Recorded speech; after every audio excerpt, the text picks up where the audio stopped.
Hi, my name is Donna Penner.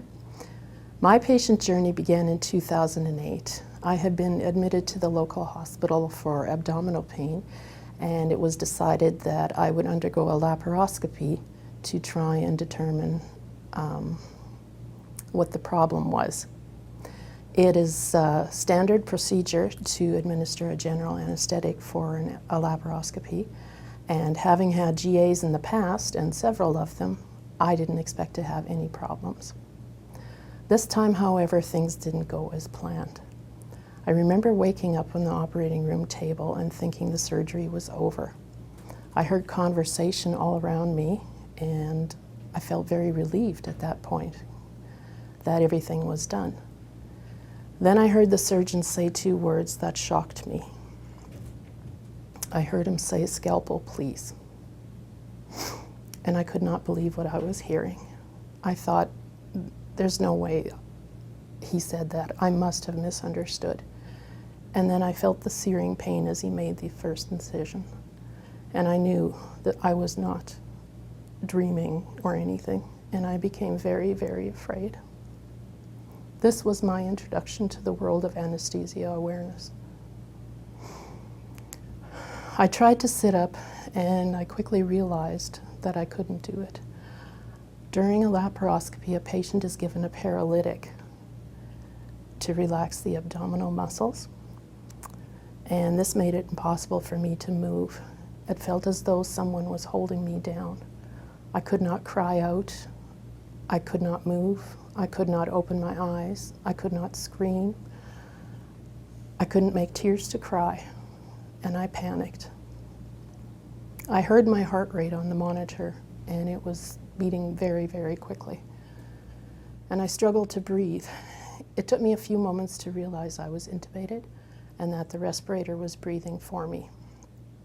I found out much later that it was set to breathe 7 times a minute, but with an elevated heart rate of 148 beats per minute, it was simply just not enough. This added to my distress as I struggled to understand what was happening to me. So when all this was going on, I heard the surgeon say, "She's in distress, she's in distress." He then called the anesthetist by name and he asked him, "What's wrong? What's wrong?"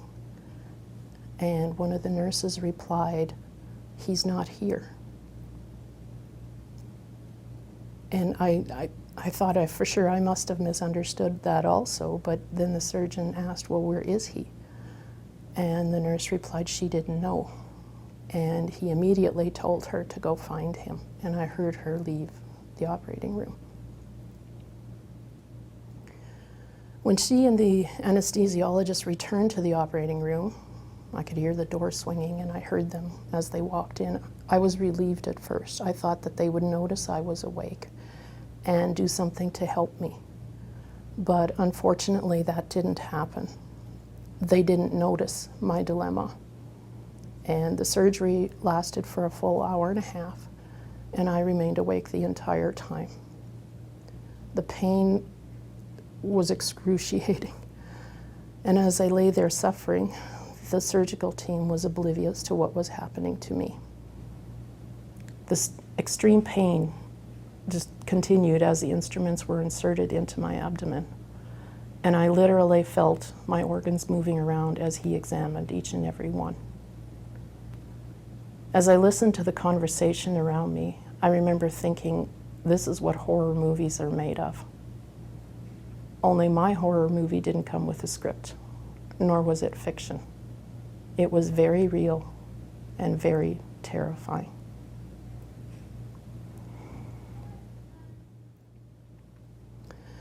So while all this was going on, there were many, many things that ran through my mind. My first thoughts were of my family. The pain was so severe, I did not expect to survive.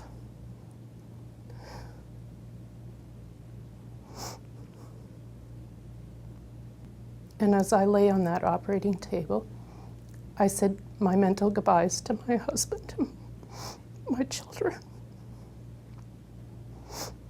That hurt so much. And I remember thinking that if I died on that operating room table, they would never know for sure what my last hours were like, how I fought through the pain, how I suffered, and the suffocating feeling.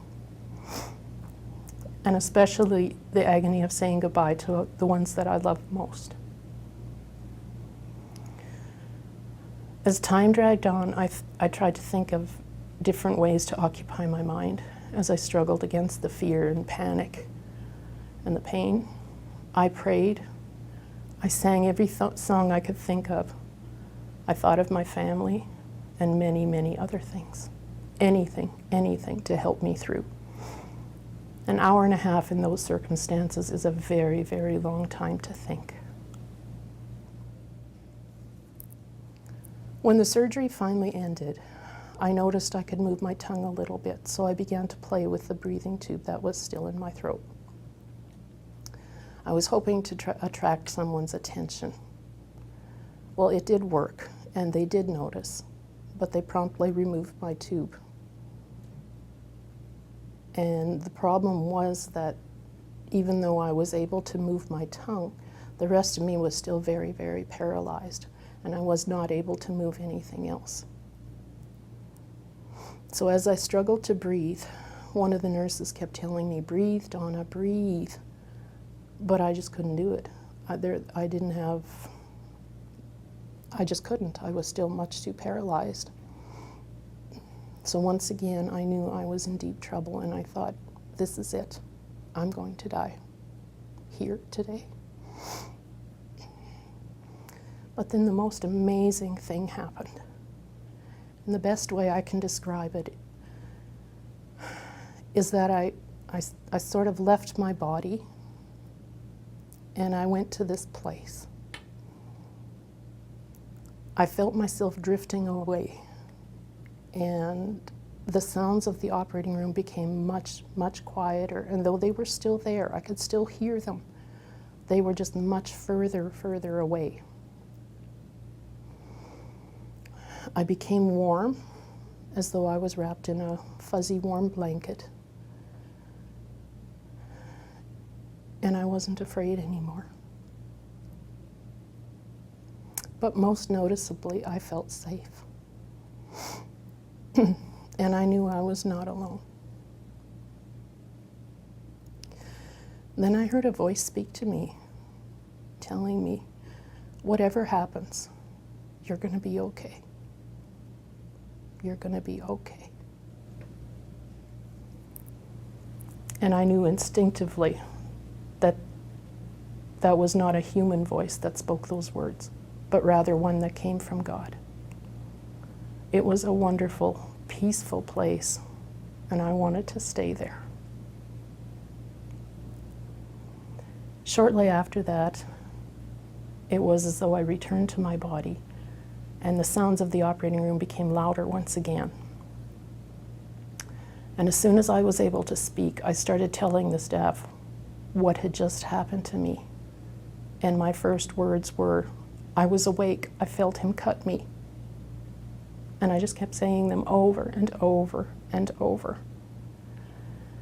Their reaction was shocking.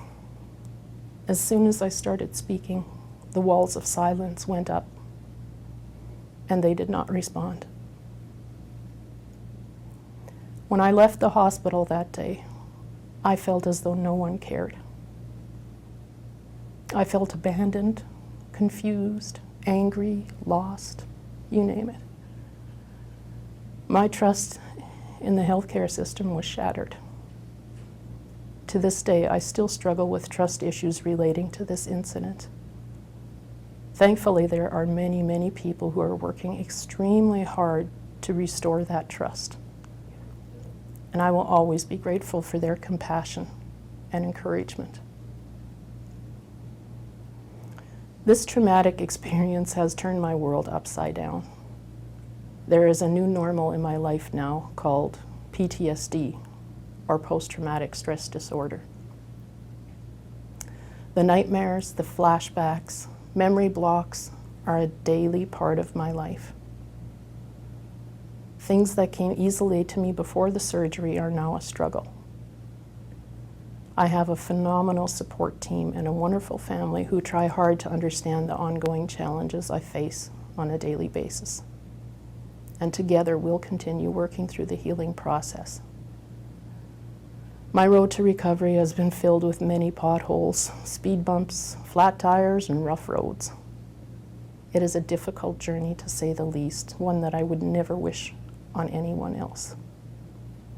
It is lonely and isolating at times.